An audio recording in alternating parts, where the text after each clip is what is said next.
그래서 상간소송 하실 때 내가 배우자의 뒤를 미행해 봤더니 배우자가 부정행위 상대방이랑 어느 숙박업소에 들어가더라.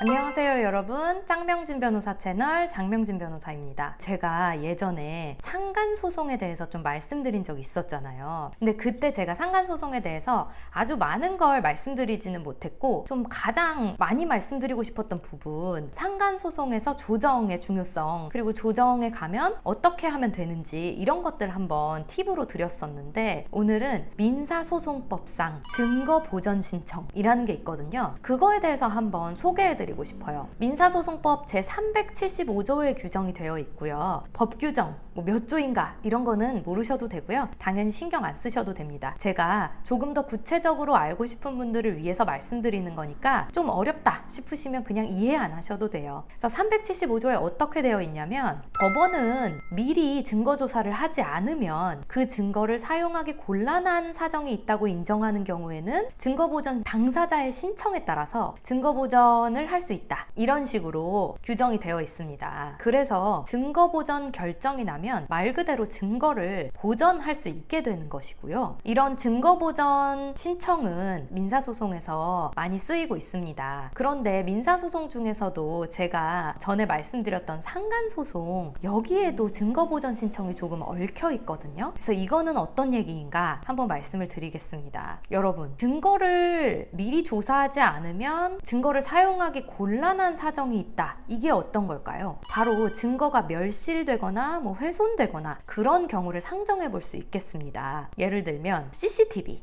이게 가장 또 말씀드리면 이해가 쉬우실 예이거든요. 그래서 상간소송 하실 때 내가 배우자의 뒤를 미행해 봤더니 배우자가 부정행위 상대방이랑 어느 숙박업소에 들어가더라. 그리고 사실은 타임라인이나 구글 타임라인 같은 거요, 그런 것들로 어느 숙박업소에 갔는지 파악해내시는 배우자들도 많으시거든요. 그러면은 우리 원고들께서 이제 그런 자료를 가지고, 만약에 이 사람이 서울 어디 호텔에 갔다, 부정행위 상대방이랑 갔던 것 같다, 간 거는 확실하다. 근데 정확하게 호텔 객실 안을 걸어 다닌다든지, 아니면 로비에서 같이 방을 배정받고 있다든지, 이런 것들은 사실은 우리가 알아낼 방법이 많지는 않잖아요. 물론 미행해서 알아내시고 사진을 찍어 오시는 우리 훌륭한 의뢰인분들도 계시지만, 어느 호텔에 간 거는 확실한데, 그리고 그때 부정행위 상대방이랑 있었던 것도 확실한 것 같은데,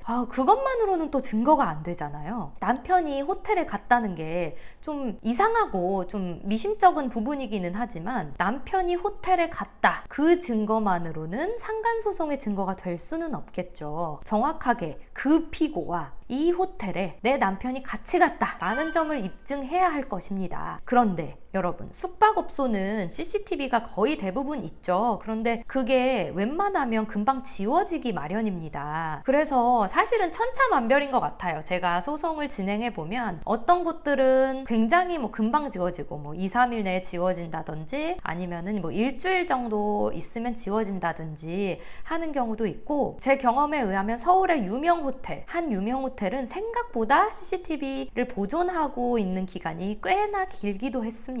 그래서 이럴 때는 우리가 먼저 상간소송이라는 그 민사소송을 들어가기 전에 증거를 보전하는 신청부터 먼저 법원에 해둘 수 있는 것입니다. 그래서 판사님께서 보시고, 이 증거는 그때가 되면, 그러니까 본안소송할 때가 되면 이미 사라지고 없겠는데, 이 증거가 본안소송에서 굉장히 중요한 증거구나 라고 생각하실 때는 당연히 이제 인용 결정을 해주시겠죠. 그렇게 되면 우리가 목적을 미리 달성해 놓을 수 있는 것입니다. 그래서 주로 저 같은 경우에는 의뢰인께서 파악해 오시는 곳들 증거보전 신청, CCTV 같은 거 증거보전 신청을 해드리기는 하는데, CCTV를 보존하고 있는 기간이 이미 지나가 버린 곳들도 있고, 아니면 생각보다 꽤나 길어서 무탈이 확보한 경우도 있었습니다. 저는 9군데, 10군데까지 동시에 진행해 본 적도 있었던 것 같습니다. 네, 그렇게 되면 추후 본안 소송을 하시면서도 좀 마음 편하게 임하실 수 있고, 그리고 중요한 증거가 누락될까 될까봐 걱정하시는 거를 안 하셔도 되니까 좋은 측면이 많습니다. 그래서 이런 증거보전 신청,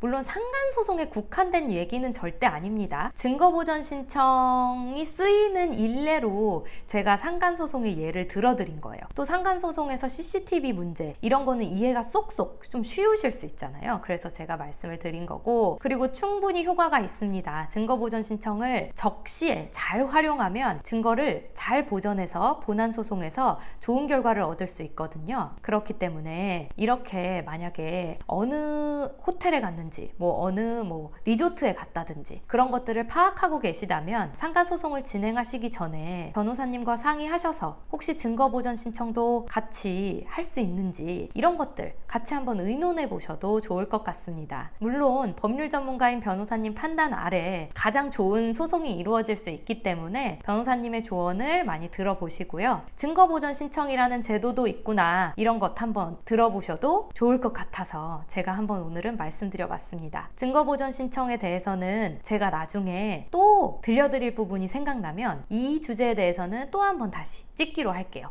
예시 같은 걸 설명드리거나 제 사례를 한번 설명을 드려도 좀 재미있을 것 같거든요. 그러면 오늘 영상도 도움이 되셨길 바라며 저는 이만 물러가겠습니다. 좋아요와 구독 부탁드릴게요. 감사합니다.